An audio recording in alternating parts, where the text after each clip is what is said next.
Taping ng The Bagman nagsimula na. Patuloy na pinapatunayan ni Judy Ann Santos ang pagiging forever kapamilya at isa sa ultimate stars ng ABS-CBN dahil excited na ang fans sa gagawin niyang mga proyekto, kabilang narito ang seryeng The Bagman. Umaarangkada na nga si Juday para sa taping ng action drama series na The Bagman, na pinagbibidahan din nina John Arcilla at Arjo Ataide.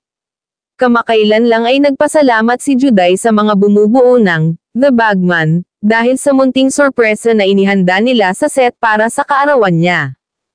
Ang The Bagman ang magsisilbing acting comeback ni Juday pagkalipas ng 5 taon, kung saan gumaganap siya bilang presidente ng Pilipinas, kaya excited na ang fans na masaksihan muli ang kanyang galing sa pag-arte.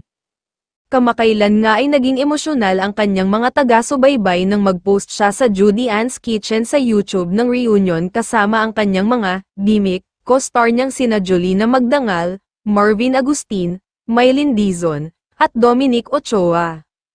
Sa higit 3 dekada ni Juday bilang kapamilya, napamahal na siya sa mga manunood dahil sa kanyang natatanging pagganap sa iba't ibang serye at pelikula.